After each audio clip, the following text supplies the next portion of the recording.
take a long look. That's right, the shitty Thresh has a decent win rate, and that's all that matters, isn't it? Clearly, I'm doing something right with the Thresh. I feel like sometimes you guys just see the Q miss and you think that means that the Thresh is shit, but there's a lot more to Thresh. Matter of fact, I don't really need the Q. I'm almost certain I have a high win rate not because of my Qs. I'm pretty sure the most important skill on Thresh is actually your E, W, and then Q. That's my opinion. We end up getting the first blood and handing over a kill to Draven. Overall, it ends up benefiting us. It literally comes down to the bot lane to kill Draven. He gets another kill, but then he dies. This gives us time to farm in the bot lane. We shove in the wave and look to rotate into the enemy jungle.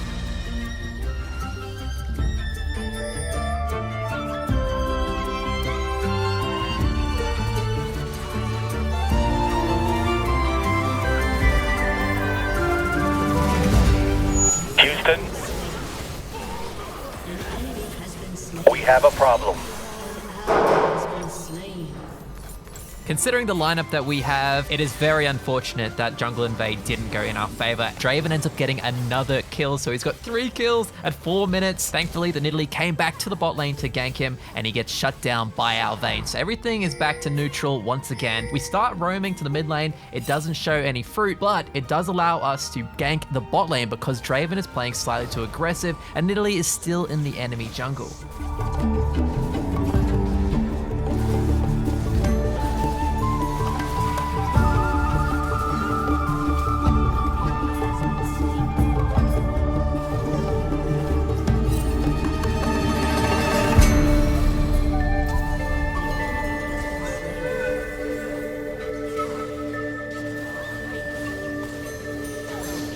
What an absolute prime example of me not being able to land my Qs, but knowing how to drop a lantern and knowing how to position correctly to get some kills.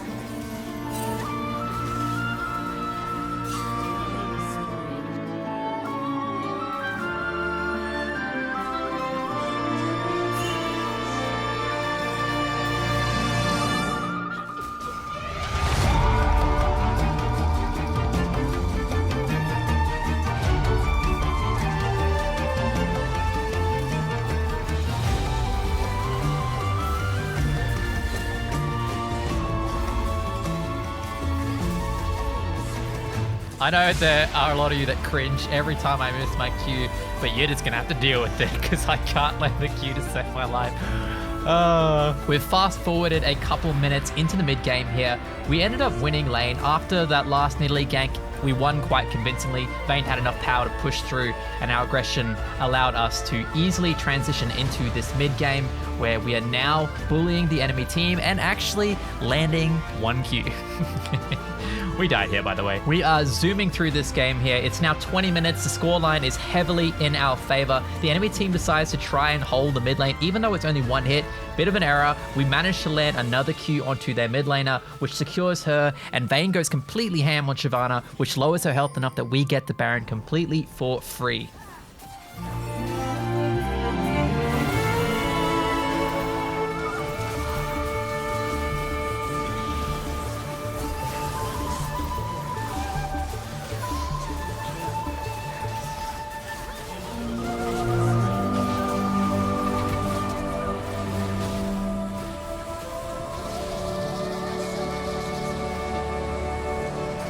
And with that, we claim 21 LP. We're at 423 LP. We're actually 1 game away from Grandmaster. I was checking here because it was very close. We were only a couple LP away from being able to secure it. Turns out we need an additional game, so we queued straight back up for it.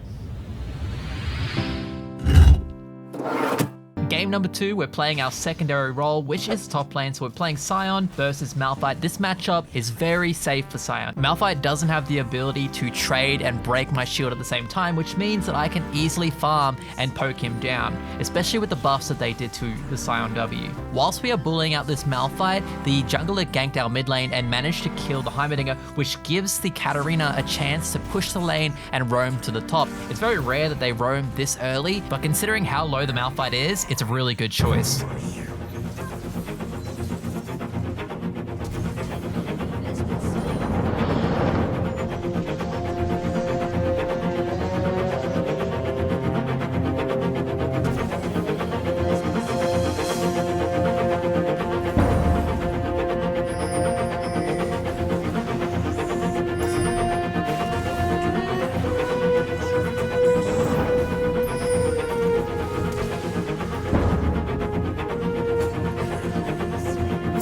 I definitely got a little bit greedy. I was significantly ahead of the Malphite and the Shyvana at that point. I was matching the clock, which gave me, I don't know, the courage to try and 2v1. Either way, the Malphite started roaming around the map, and all I could do in retaliation is farm. It's the best way to win. I mean, I was farming every single thing I could, but he was managing to successfully kill our bot lane over and over with his ult. His roams were paying off. This was the first team fight I entered. I got a clean ult onto the Draven, who had a lot of gold, by the way. So we just eliminated their biggest threat, and now we're in a team fight.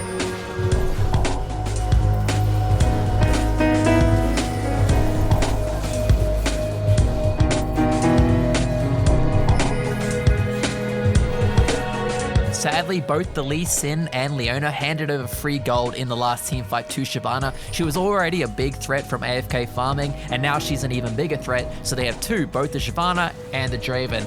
They've also got multiple Drakes at this point. That's why we're fighting so hard to deny them their third Drake.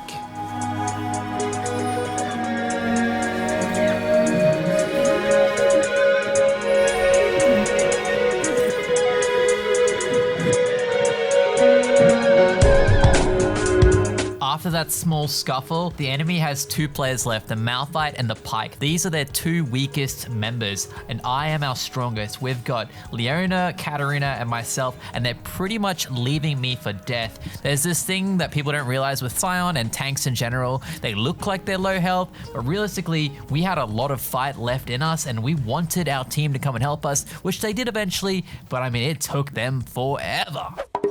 After watching our team in those team fights, I knew that the best chance of us winning ELO is going to be from me split pushing. I don't have what it takes to carry them in the team fights, so I need to be able to create enough pressure so that I can run around the map and allow them to scale into the game. They end up fighting over the Drake, which I don't think our team should have. As soon as they saw me teleport top, I'm most of their gold. They need to drop that. So that means the enemy team now has 3 Drakes. We've skipped 6 minutes into the future. The 4th Drake has spawned. I am trading the top tier tower for the Drake. Our team no longer has the ability to 5v5. Splitting is officially the only option. We do have a significantly stronger side lane. The Malphite and Sion, there's a big gap here. We can easily push through towers without him stopping us. So this is the edge we have to keep playing on.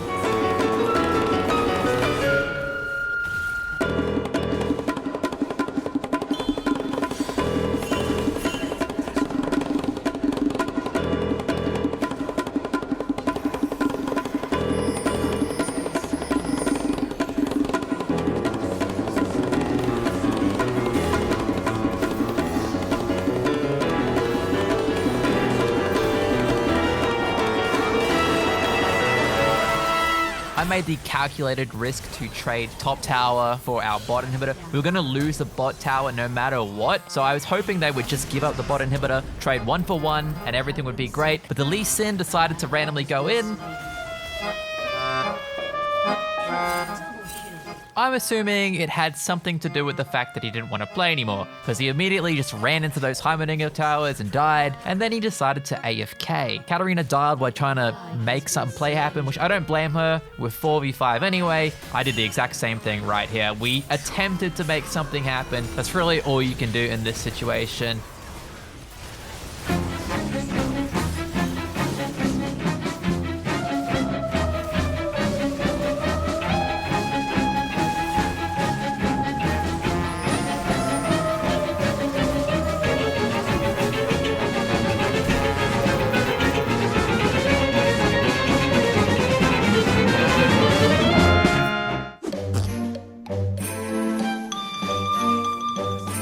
Game number 4, we are playing Thresh. It's a pretty stale lane until the enemy Shyvana invades our jungle. We immediately rotate and catch the Shyvana in the river.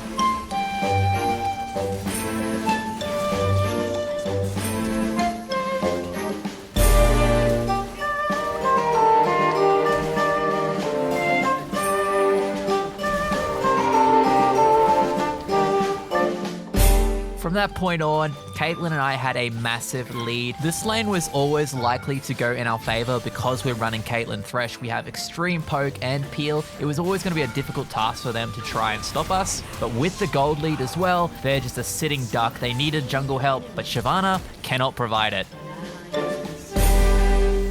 Another very dominant display of Thresh support. I do see what you guys were saying about my combos being slightly off. I think with my R-E combo, I wasted my Q. So you're right there.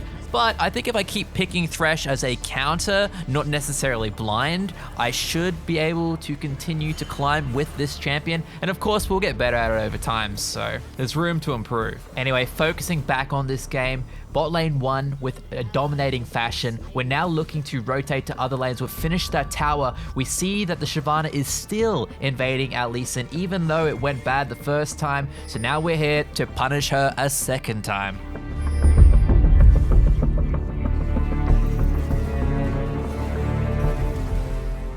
By the way, did anyone notice that I took that red buff that was on the floor? I took it instead of giving it to Caitlyn, and yes, I did that on purpose. It's so good on Thresh, and I don't think the Caitlyn needs it right now. I'm going to be passing the gold off to her anyway, so the fact that I can have the slow when I'm the one who's closer to them, it makes more sense to me. I mean, I'm sure other people don't agree, but if my intention is to give the gold to my ADC anyway, I don't see the harm in it.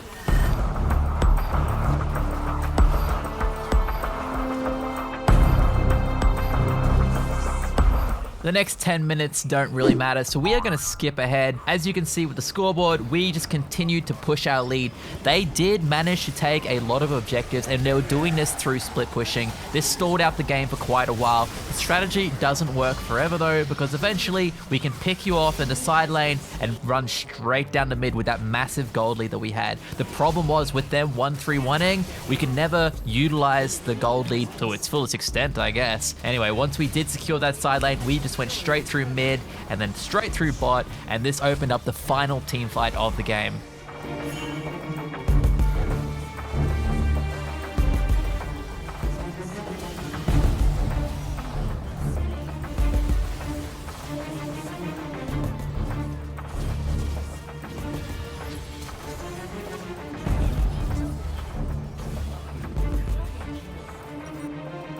And with that, we win another game of Thresh, and we are now sitting at 423 LP once again.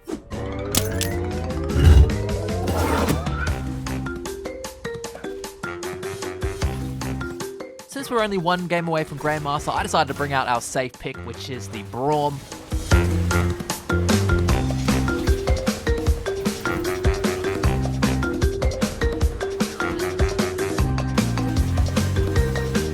Little did I know there would be no safe places on this map for me, and we got hard punished.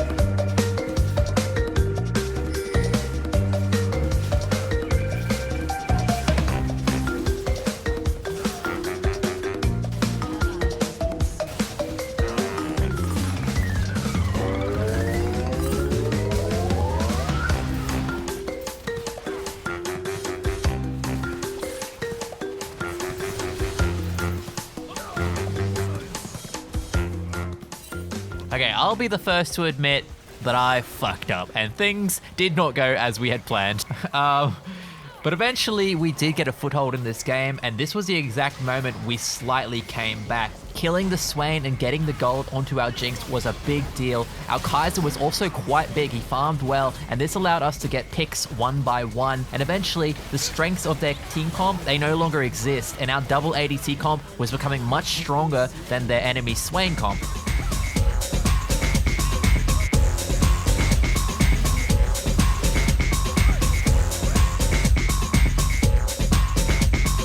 At this point in the game, one of their biggest threats, if not their biggest threat, was this set. He completely demolished the top lane and he was quite unkillable. It takes all four of us a significant amount of time to kill him, but once he's dead, this opens up the potential for a Baron. We rush it, it was slightly risky, but worth it in the end. We pick it up, and now we're looking to get a team fight to really bring this game back.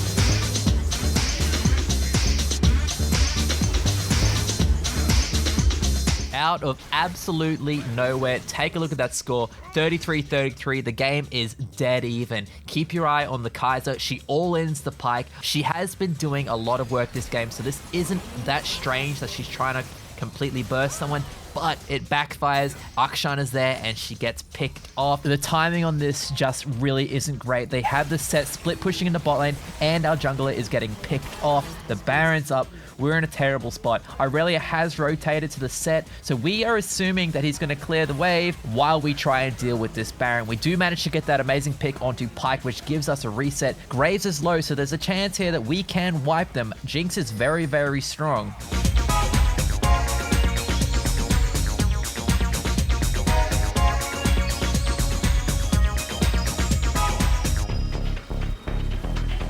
Sadly, out of nowhere, that Swain pull absolutely destroyed us. It pulled us into the shroud and we couldn't get out of it. We both die, and now it's up to Kaiser to try and save the day. She is our main carry. There is a chance these two can do it.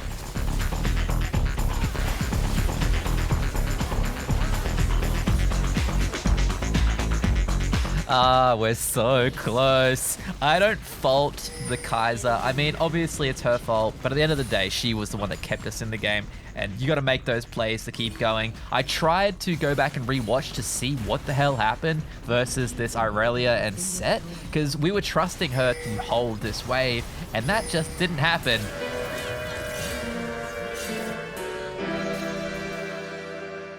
And that leads us into game number 5. We just cannot get into Grandmaster. I'm not sure what is going on, but we're starting this one off at 403 LP. Sion versus Garen, a very classic top lane match. Sadly, we didn't get support, but hey, what can you do? We have a lot of pressure over Garen for the same reason as the Malphite, except that the Garen can break our shield. We were dominating this lane, and then we got ganked by the Warwick. I was hoping, praying, that if I walk towards the Tribush, I can bait him into thinking that I'm getting backup. Because realistically, you walk that way when you're getting help. It didn't work. He relentlessly chased after me and killed me. And then we also got ganked by the Leona. Didn't really affect us, but the point is they are absolutely stacking our top lane. Here's a very cool little trick for you. If you know you're getting a gank and you're stacking the wave, talk some shit in the all chat so they start reading it and responding, and they're not going to expect the incoming gank. You'd be very surprised how effective that one is. Garen ends up losing the entire wave because he is running Ignite. I push through and try trading a suicide for the farm. You can see I'm denying him the entire wave in the top lane.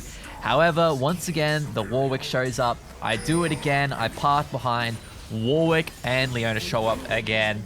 I do it again. At this point, my gold value is so low that I may as well keep doing it. Our bot lane's winning, so every time the Warwick comes to the top lane now, it means that our bot lane can continue to win. And now that I'm worth no gold, it makes it valuable.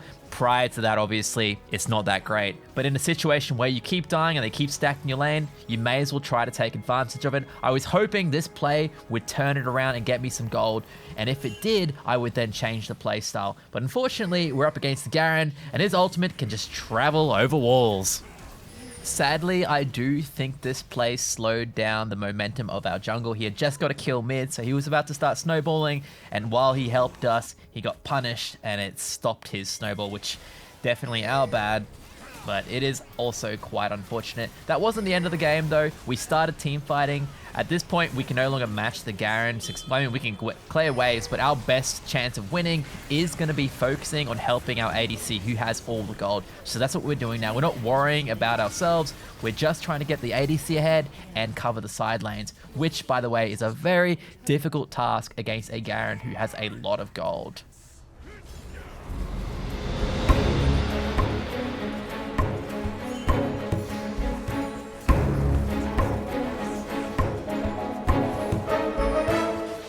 I am using absolutely everything we have to pull him off this tower. The brains, the ult, my patience, and he still managed to get 80% of the goddamn tower. Fortunately for me, I can see that our team is winning the team fights. All I have to do is follow the Garen around, and this is going to allow them to take the Baron. They do rotate to that Baron. I teleported to help, but sadly, we are just unable to get in. Everyone's health is in an awkward position. Garen uses me to activate his phase rush, and he runs amok through the entire team. This completely backfired. It's so sad because they were very, very close to getting that Baron. And if we got that Baron, things would have completely changed around. Not the end of the world though. We engage onto this Jhin. I'm trying to force a team fight before Garen gets in a position to just completely destroy our base. We do get a great engage onto the team at the cost of an open inhibitor, but it is the best result we could have hoped for. The team fight continues and we do manage to clean everyone up. So the Baron, it only got them 1 tower. That's great news for us. We did profit overall, but it would have been a lot better if we got that Baron buff.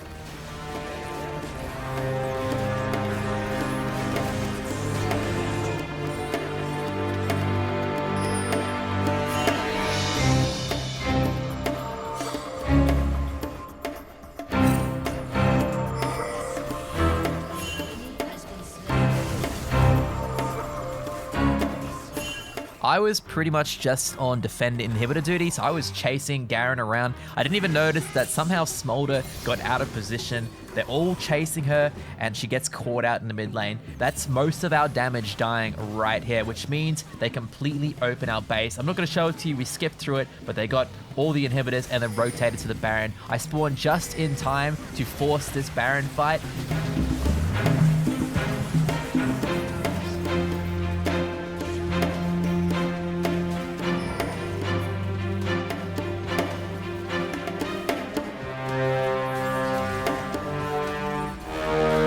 Despite how grim things are looking, this, believe it or not, is a very good position for our team to be in.